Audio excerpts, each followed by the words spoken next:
It's a new CMS favorite here on your Classic Metal Show with Starblind. That is Demon Rider. Nice. Love Starblind. Are you on the backup computer again? I'm just curious. Why, you hear it differently now? Yep. When you come out of the songs, I hear that. Well, I mean, how's my audio to you now? Oh, you sound fine once the song ends, because it's like I hear that. It sounds like a windstorm. I mean, you don't hear it, so it doesn't matter. But you know, the first couple of words that you say every time, I don't hear. Mm-hmm. Just that was metal, you know. Right. You know, that's what. So it's all good. It doesn't matter. I just was curious if you're still on the backup. I am on the backup computer. I haven't been able to fix the other one. Yeah. Okay. I mean, that's fine. It works. It does work. Yep. Speaking of, since we were talking about spending money earlier in the show, yeah, I think I'm going to get a couple of new PCs for the studio. For the studio? Yeah. I mean, there's a couple of this is way off topic, but there's some companies out there that get these refurbished, or they get these off lease computers, and they're just like screaming machines. You know, they got like 12 gigabyte of RAM and like a terabyte hard drive, and they got Windows 10 and all that. You pick those up for like $160. Yeah, they are cheap, and they'll run the show, and that's what we need them for. Yeah, so and they'll last for years. Yep. Yeah, because the one that you just had sort of die is what, 5 years old? 6 Well, it's years not old, quite that old. It's like 3 years. But it didn't die. I just can't get any control with the mouse or the keyboard. Because of the USB? Yeah, something's fucky with that. So I can't even get in there to be able to like click around or anything, because it won't recognize any kind of a USB. Yeah, I don't know how to fix that. I mean, it sounds like that. It sounds like is it on board? You know, I'm not going to go there. Yeah. I'm not going to go into tech Let's talk. just put it this way. I'm gonna get new computers. Let's just put it that way. Good enough. Yep. Good enough. Guess we don't need to be troubleshooting it, you know, welded to the board versus replaceable cards. Right, exactly. All right, you and I, we've talked about this on the show, and this is getting back to the whole social justice, making a big splash out there. Do you believe that anyone really takes Black Lives Matter seriously? Other than the people that claim to be in it? Yeah, correct. No. I think everybody just kind of blows it off as being a douchebag group. Yeah, it's like Antifa. Same type of a thing. Yeah. So I don't think anyone takes Black Lives Matter seriously. Nah, not really. Not anybody outside of the people who participate in kind of, their protests and rallies and shit. Mm-hmm. But in reality, we haven't really heard anything about Black Lives Matter in, I don't know, what, 8 months, maybe 10 months? That's old news, dude. Black Lives Matter. That's old school. That's back when Trump took office. Yeah, we haven't really heard much about it, have we? No, it went away. Pretty much. Well, anyway, there was a judge in Houston, Texas. Okay. Who was ruling on a case. Mm-hmm. A Houston felony court judge is facing calls for an investigation after he made remarks about young black men and no bond policy in a county where he serves. Comments that something wrong with him. He's a Negro. Right. Comments that the UCLU's Texas branch has called flagrant racism. Oh boy, here we go. Texas District Judge Michael McSpadden told the Houston Chronicle that he maintained a policy of denying personal bond to defendants before trial for years because he's concerned those released would be arrested again for a different offense. Right. Almost everybody we see here has been tainted in some way before we see them, McSpadden said, who serves in Harris County, They're not good risks. McSpadden also told the Chronicle that many of the defendants who come before the court have a cavalier attitude about showing up. The young black men, and it's primarily young black men rather than young black women charged with felony offenses, they're not getting good advice from their parents, McSpadden told the newspaper. Who do they get advice from? Ragtag organizations like Black Lives Matter, which tell you racist police, which is the worst thing in the world you could tell a young black man. They teach contempt for the police and for the whole justice system. And Neely says... Exactly. Yeah, okay. So this guy, all right, he's a judge? He's a judge. All right, I can see where people would be like, yeah, I'm probably not going to get a fair shake in his court. Yeah, he probably shouldn't have said all this shit. I mean, I'm sure he believes it. All right, well, this goes back to the Chris Aiken philosophy that you need to stand up for what you believe. Well, and again, I do agree with that philosophy.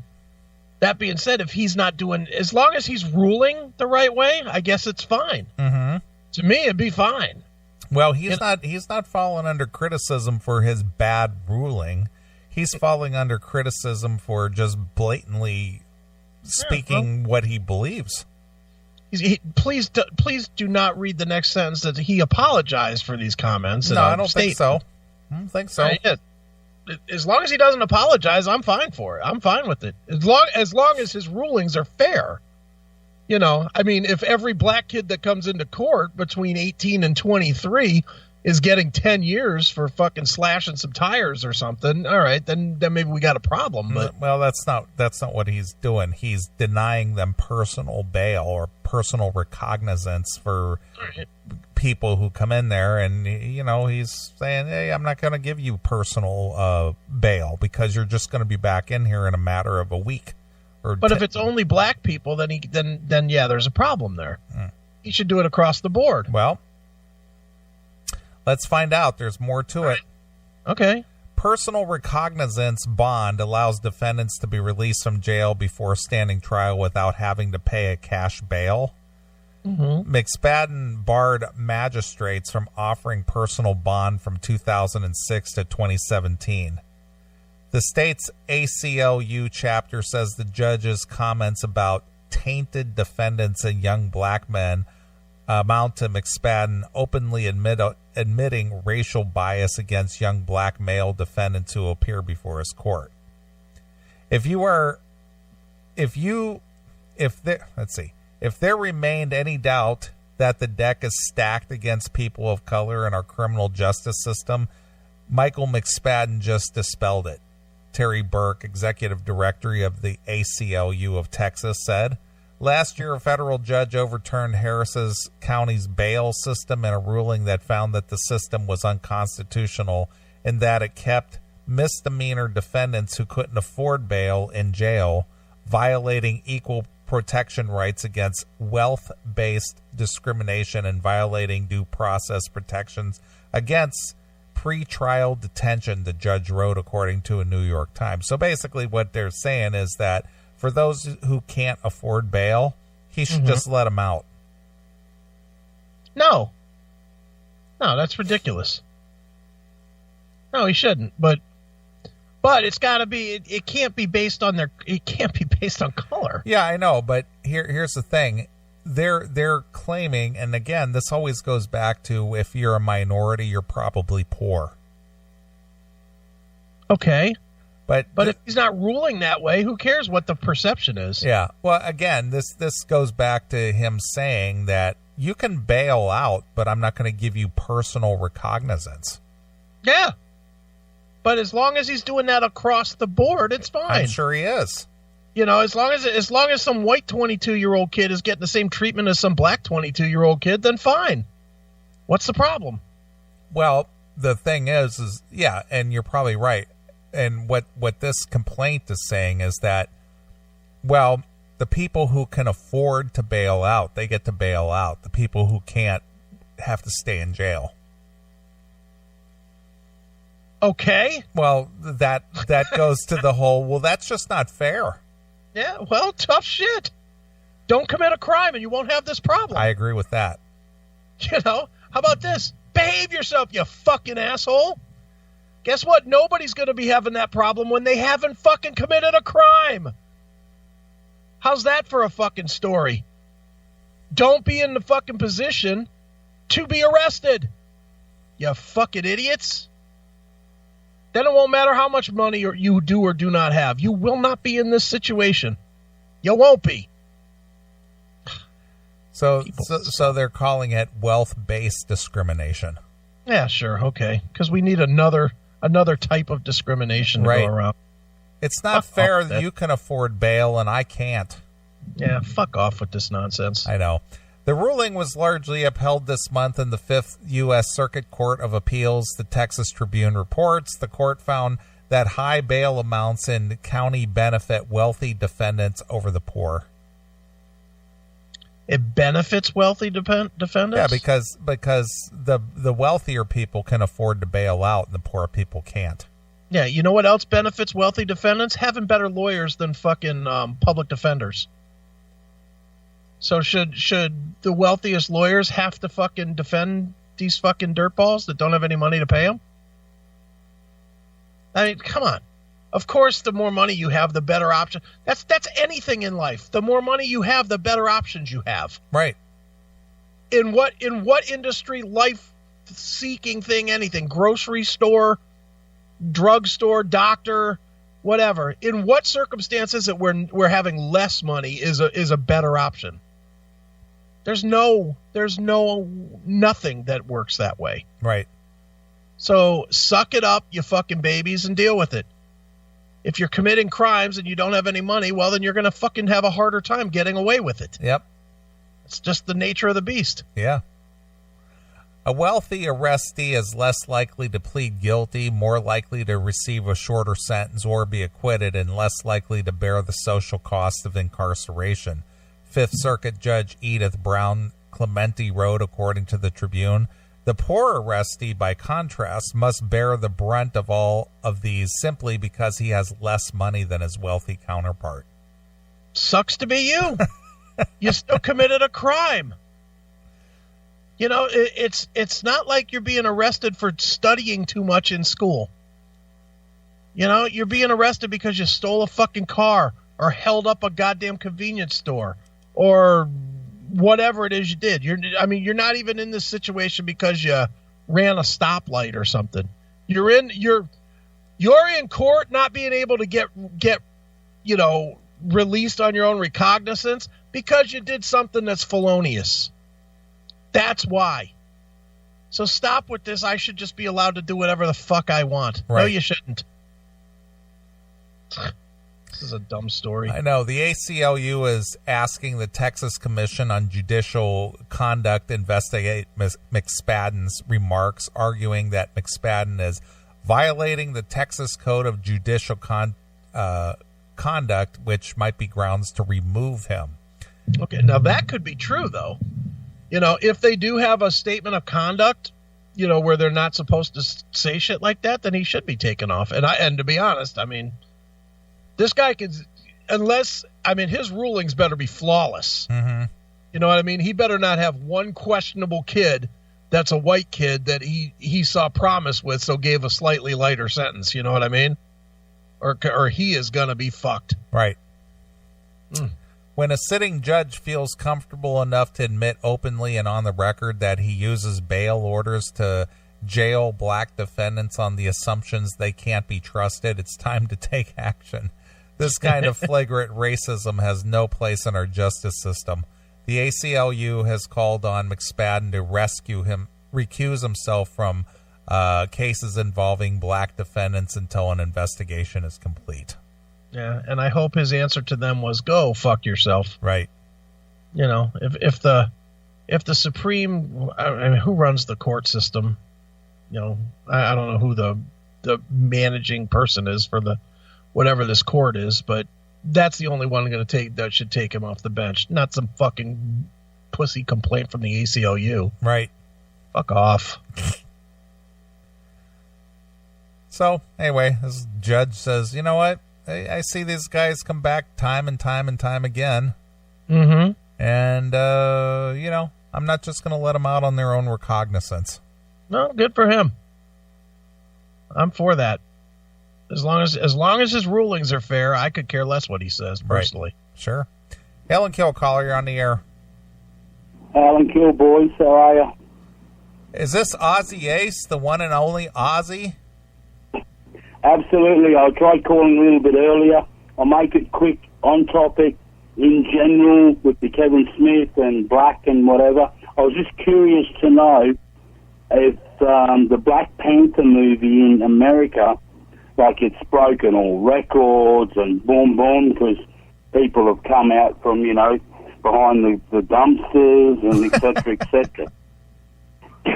But I have not heard yet one white person saying, oh, all the cast is black. Oh, I can't buy a white action figure. Oh, you know what I mean? No, I agree with you. Yeah, because white people don't complain about such trivial shit. Exactly, and here they're calling it, oh, finally. I've read a couple of reviews here, and finally the cast is all,